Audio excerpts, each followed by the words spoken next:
नमस्ते, मैं पायल मेहता आप सभी का स्वागत करती हूँ मेरे यूट्यूब चैनल मिस्टिक शक्ति औरा में। आज हम बात करेंगे संचित कर्मा पे, प्रारब्ध क्या होता है, साधना, लॉ ऑफ अट्रैक्शन, अकल साइंस क्या हमें हेल्प कर सकती है, प्रारब्ध को क्या हम बदल सकते हैं, क्या हम सच में सब कुछ हील कर सकते हैं, हम जो भी चाहते हैं क्या हम वो मैनिफेस्ट कर सकते हैं, क्या हमारे हाथ में कंट्रोल है, कर्मा क्या होता है, कौन ज़्यादा पावरफुल है, कर्मा या फिर ये सारी साइंसेस जो हमें कहती है कि आप कुछ भी हील कर सकते हो, कुछ भी अट्रैक्ट कर सकते हो, कुछ भी मैनिफेस्ट कर सकते हो।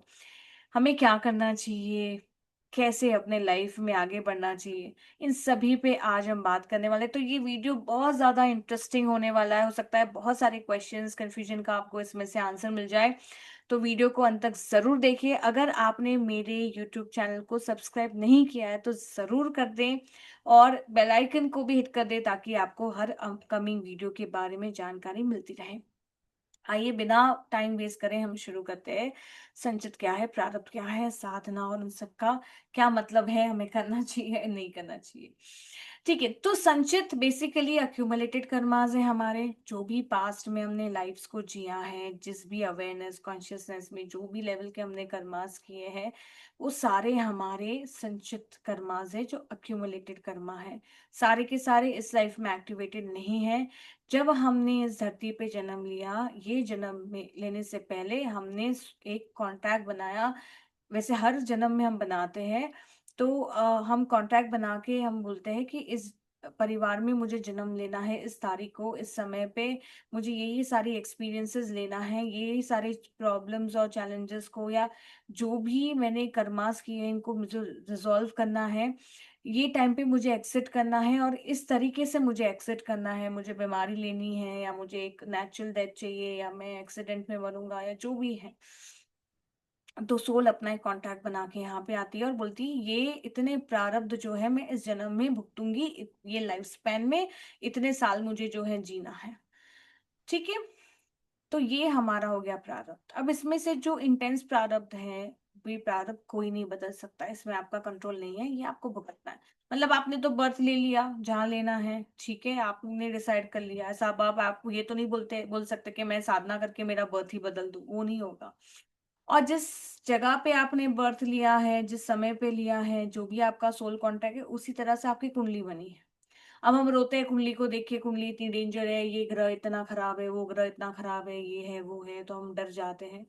लेकिन हम भूल जाते हैं कि यही सोल कॉन्ट्रैक्ट लेके हम आए थे, ये हमारी ही इच्छा थी, हमारा ही कॉन्ट्रैक्ट है जो हम बना के आए हैं। और हमारे कॉन्ट्रैक्ट के हिसाब से ही हमारी कुंडली बन रही है। इसलिए कुंडली को ब्लेम करना, प्लैनेट्स को ब्लेम करना बंद कर देना चाहिए। तो क्या हमें कुंडली दिखानी चाहिए, क्या हमें रेमेडीज करनी चाहिए, इसके ऊपर मैं बात करूंगी आगे। ठीक है, बहुत ही इंटरेस्टिंग वीडियो है। तो संचित समझ गया आपको रिलेटेड कर्मा है, प्रारब्ध कुछ हिस्से का कर्मा है। जैसे संचित समझ लो कि आपका एक वार्डरोब है बड़ा सा, जिसमें बहुत सारे कपड़े रखे हैं, लेकिन आप कहीं घूमने जा रहे हो कुछ दिन के लिए, आपने थोड़े से कपड़े ले लिए और आप बोल रहे हैं अब ये मेरा सूटकेस है, 8 दिन का मेरा वेकेशन का पीरियड रहेगा। तो मान लो वार्डरोब आपका संचित मतलब बहुत सारे कपड़े हैं, लेकिन उसमें से आपने कुछ कपड़े ले लिए और वही आपने चूज किया कि इसमें से मुझे इतने पहनने हैं। ठीक है, लेकिन ऑफ कोर्स वहां जाके आप और भी शॉपिंग कर सकते हैं, आप और भी कपड़े ले सकते हैं, उसके बारे में बाद में बात करते हैं। तो ये हो गया संचित और ये होगा प्रारब्ध जो हम लेके आए। कुछ प्रारब्ध हम नहीं बदल सकते, कुछ प्रारब्ध चेंजेबल, जो सॉफ्ट प्रारब्ध होगा चेंजेबल होगा, जो स्कोप में आता है हम उसको बदल सकते हैं, बाकी हम नहीं बदल सकते। ठीक है, लेकिन प्रॉब्लम क्या होता है जब हम यहाँ आते हैं, हम भूल जाते हैं कि हम ये सोल कॉन्ट्रैक्ट बना के आए हैं, तो हम माया में फंस जाते हैं। भगवान तो चाहती है, वो तो बोलती है, भगवत गीता में भगवान बोलते हैं मेरी माया ही ऐसी है कि तुम माया में फंस जाओगे। तो हम माया में फंस जाते हैं। और अगर हम भगवान का नाम ना लें, हम साधना ना लें, तो हम तो माया में ही फंसे रहे और फिर हमें जो हमारी लाइफ है इग्नोरेंस में ही जाएगी। तो जब हम यहाँ आते हैं तो हमें ऐसा लगता है कि अरे हमारे पेरेंट्स बहुत खराब है, हमारा आस पास बहुत खराब है, हमारे बच्चे ऐसे हैं, हमें तो बच्चे ही नहीं हुए। और हम हाहाकार मचाते हैं, हम सबको ब्लेम करते हैं, हम दुख में चले जाते हैं, डिप्रेशन में। और हमें लगता है पूरी दुनिया खराब है, हम इतने अच्छे, हम इतना अच्छा कर रहे हैं, लेकिन हमारे साथ ही बुरा हो रहा है। तो बहुत सारे लोग बोलते हैं अच्छे लोगों के साथ बुरा क्यों होता है। देखिए, सोल हर जन्म में अच्छी अच्छे काम नहीं करके आई है। सोल अपने अवेयरनेस के हिसाब से, अपने अंडरस्टैंड के हिसाब से सोल ने अलग अलग प्रकार के कर्मास किए, कभी कर्मा अच्छे हैं, कभी कुछ कर्मा बुरे हैं। तो जब अच्छे कर्मा किए तो अच्छा फल मिलेगा, बुरे कर्मा किए तो बुरा फल मिलेगा। मान लो संचित आपका थोड़ा सा भारी है और आप भारी कर्मा लेके आए हैं, तभी तो आपकी कुंडली भी बताएगी, आपका वास्तु भी वैसा होगा, आपके नंबर्स भी वैसे होंगे। आप बहुत मेहनत करेंगे लेकिन थोड़ा सा ही फल मिलेगा, आपको ज्यादा चीटिंग मिलेगी, आपको ज्यादा पेन होगा। और हो सकता है आपकी सोल बहुत पावरफुल है, तो उसने वैसे भी चूज किया कि भाई मेरे को इस जन्म में 80-90% दुखी दो, ताकि मैं एक साथ बहुत बुरे बुरे कर्मों को फटाफट मैं खत्म कर दूं। ठीक है, ये भी हो सकता है सोल कॉन्ट्रैक्ट में। इससे कई बार अच्छे लोगों के साथ बहुत बुरा होता है। तो भगवान बायस नहीं है, आपका सोल कॉन्ट्रैक्ट है और आप चाहते हैं कि इस जन्म में आप सारा बुरा बुरा बुरा जो है वो एक साथ भुगत के निकल जाओ। लेकिन क्या हो जाता है, जब आप यहाँ आते हैं माया में फंस जाते हैं, आपको लगता है सब बुरे हैं, सब आपके साथ गलत कर रहे हैं, इसके वजह से आपके साथ गलत हो रहा है, और आप हर किसी को ब्लेम करते हैं। तो जब आपकी लाइफ में स्पिरिचुअलिटी आती है, लॉ ऑफ अट्रैक्शन का कोई टीचर आता है, सेल्फ लव का कोई कोच आता है, अकल्ट साइंस के जो भी एक्सपर्ट्स हैं वो आपको एनलाइटन करते हैं कि भाई ये तो आप आपकी कुंडली में आपका दिख ही रहा है कि आपका पास कर्मास है, आपके नंबर्स खराब है, आपका वास्तु गलत है।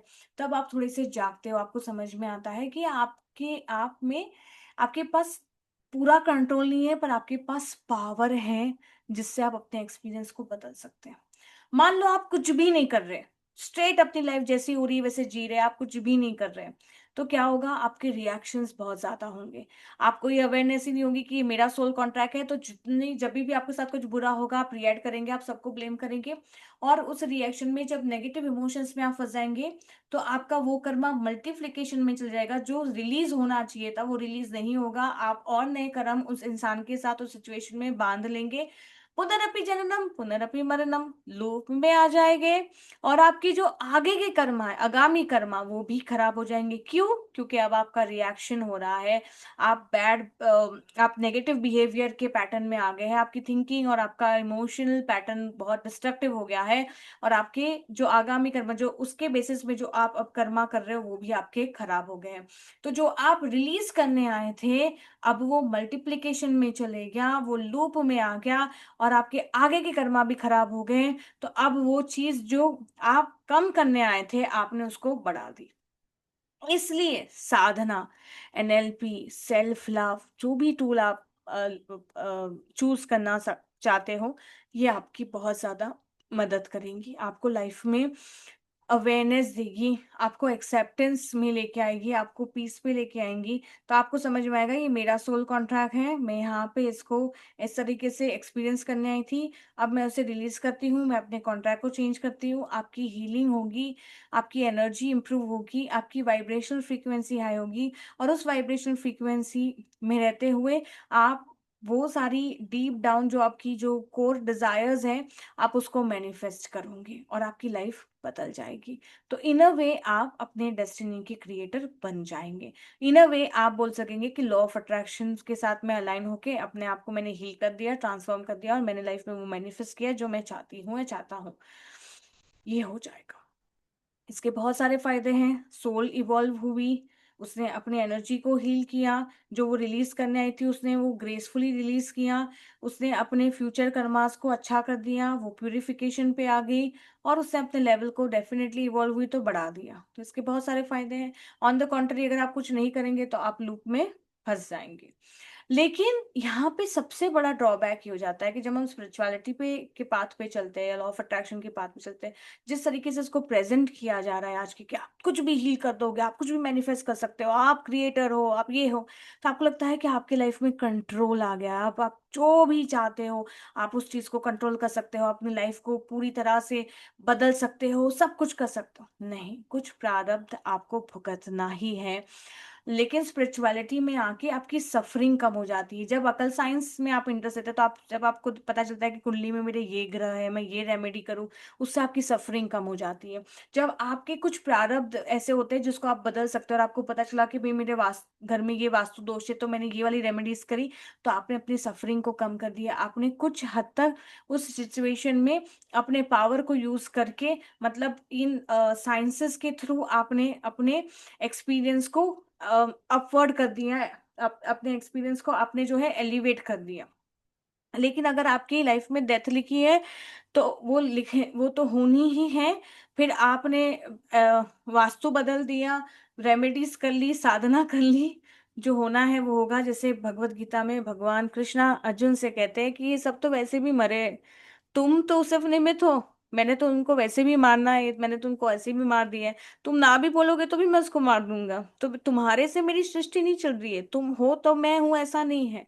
मुझे जो करना है मैं तो करूंगा ही, मतलब जो तुम्हारा प्रारब्ध है वो तो होना ही है। तुम यहाँ पे पावर के साथ आए हो, कंट्रोल के साथ नहीं। You don't have complete control but you have full power to elevate your soul, to evolve, to heal, to transform, but you cannot control all the events of your life.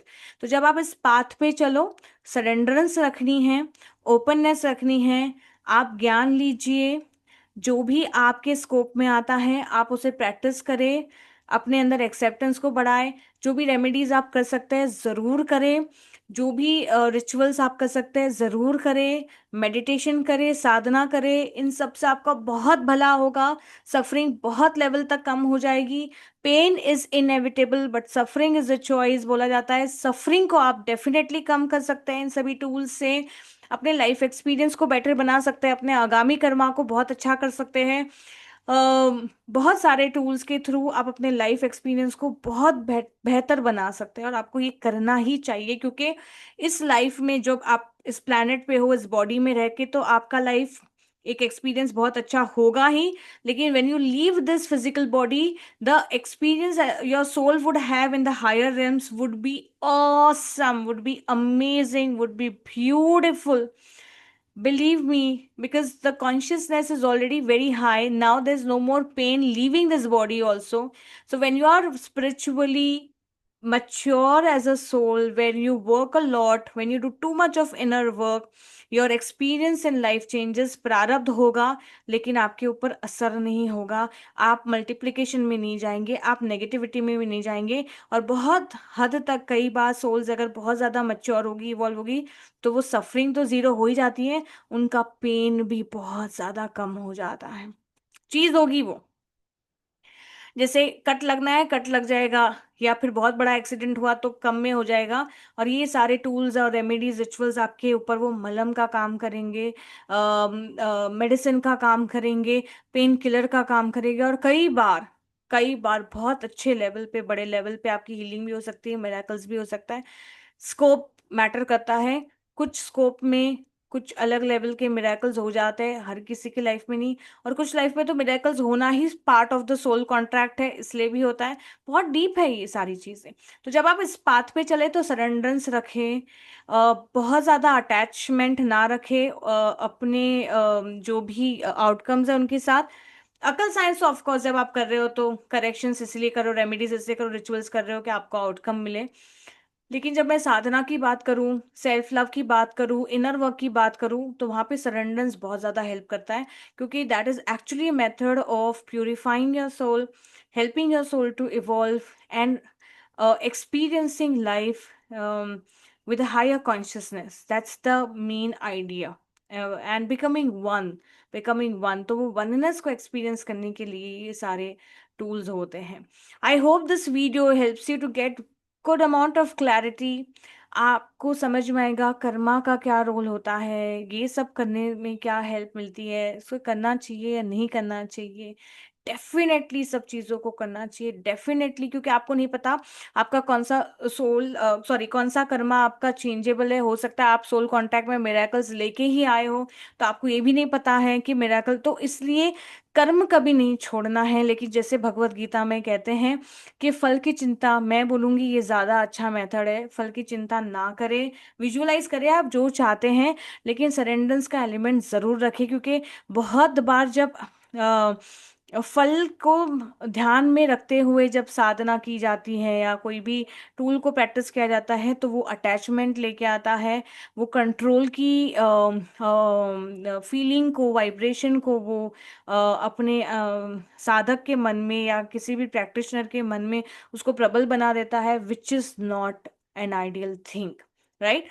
So that is the idea I would like to give through this video. I hope all these videos help you to transform and manifest and heal and live your life from the higher level of consciousness, and evolve as a soul. और बहुत सारे और videos आने वाले हैं numerology के ऊपर और मैनिफेस्टेशन के ऊपर। So stay connected. Lots of love and blessings to each one of you. Thank you so much for listening to me.